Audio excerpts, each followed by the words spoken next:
Welcome back. Right now, Health and Human Services pausing its annual $185 million child care payments to Minnesota because this massive fraud investigation is growing.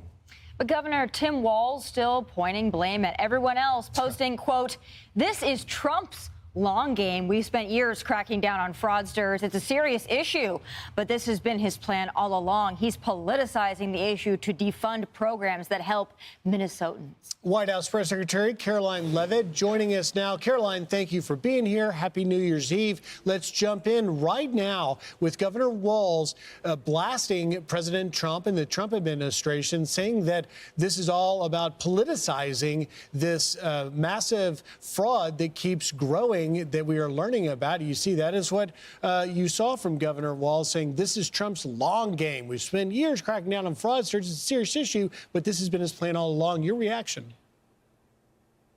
Governor Walz is completely incompetent. He always has been, and President Trump has long called him out for his incompetence and his poor leadership in the great state of Minnesota. I want to commend Nick Shirley for his incredible video in Real Journalism that went viral this past week. He epitomizes what new media looks like, and that's exactly why we at the White House, under President Trump's direction, have embraced new media journalists like Nick Shirley. We've welcomed them in to the White House press pool. We invited Nick Shirley to brief the President of the United States at an Antifa roundtable earlier this year. And this fraud in Governor Walz's state in Minnesota is something the Trump administration has been working on since day one. And since Nick Shirley's journalism really brought this issue further to light, we have surged resources across the board to the state. So I want your audience to understand this is a top priority for the administration. The Department of Justice, as we speak, is continuing to execute search warrants and subpoenas.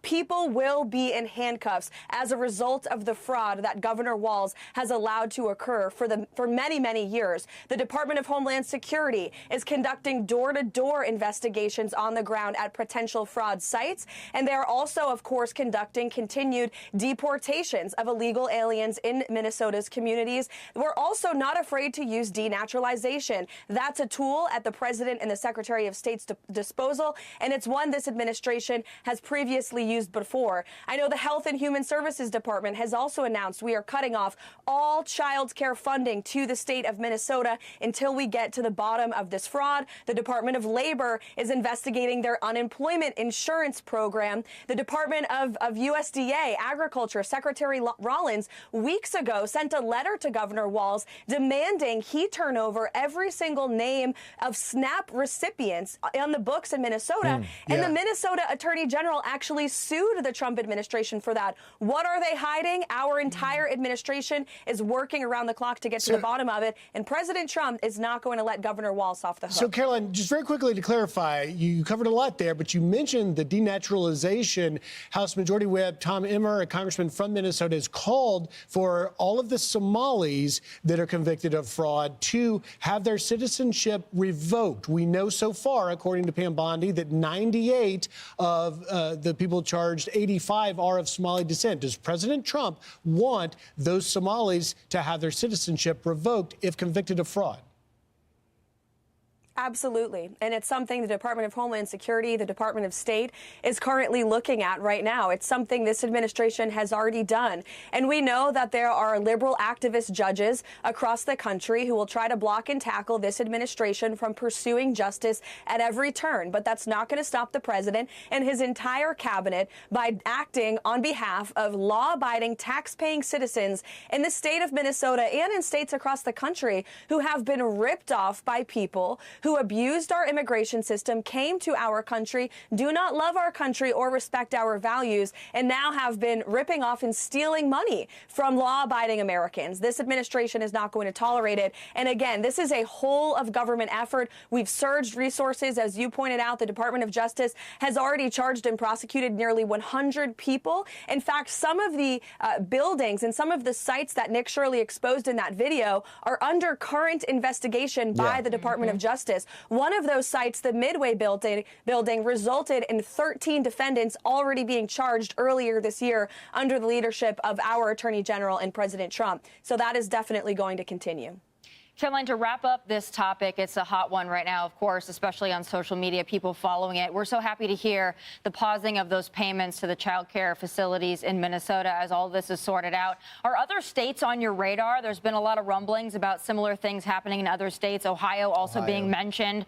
What's next, and what other states are you going to be looking at shortly? Oh, yes. Right now, Minnesota is at the top of the list, but we know there has been massive fraud in blue states across this country.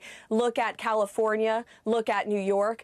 These states will all be under investigation and consideration as far as this administration is concerned. And again, just to remind your audience, cutting waste, fraud, and abuse from the federal bureaucracy is something that this president and administration has been focused on from day one. Look at USAID. It was a corrupt program that this administration shut down at the Department of State to save the American taxpayer money. And so we're not going to stop doing that. And anybody who has been ripping off American taxpayers will be held to the fullest extent of the law as long as this president is in charge. Caroline, moving on just a little bit, there are a list of accomplishments by the president so far that really go beyond a list. It's just everywhere in the country. But on the wall over here we have, illegal border crossings. Basically, the border is closed. The GDP has grown. Inflation has gone down. Of course, they passed the big, beautiful bill. And then brokering peace around the world. Two big ones, obviously, Israel and Iran. And, of course, the ending of DEI and federal programs. When I look at this list, the one thing I see is that only one of them is codified in legislation. President Trump can't do all this on his own, but he's kind of doing it on his own. Moving into 2060, expect to get any help from Congress?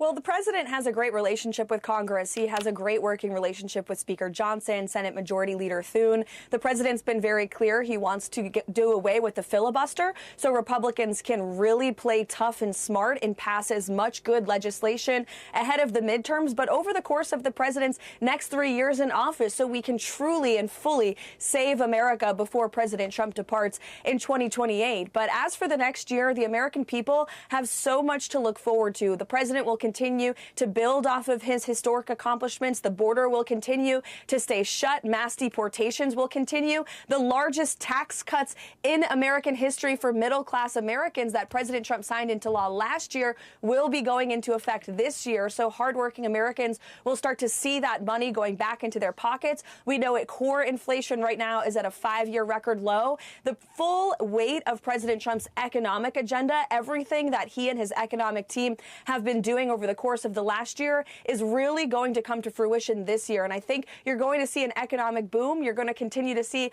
a crackdown on crime in states across the country. The president is just laser focused around the clock. And I've seen this firsthand. It's really remarkable how hard he works to make our country safer and more prosperous. And I think the best is yet to come in 2026. Caroline, best is yet to come for America. Best is also yet to come for you. We're so happy to congratulate you. Soon to be a mom of 2. We're so happy for you. What can you tell us, and what is it going to look like for you to be a mom of 2 this summer?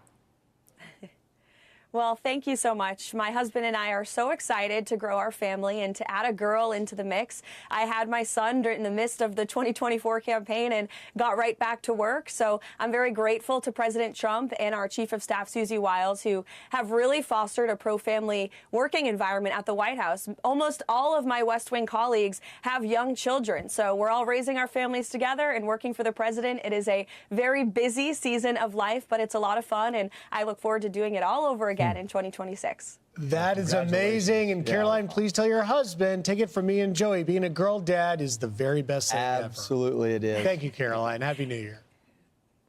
Thank you, guys. Happy New Year. Happy New Year. I'm Steve Ducey. I'm Brian Kilmeade. And I'm Ainsley Earhart. And click here to subscribe to the Fox News YouTube page to catch our hottest interviews and most compelling analysis.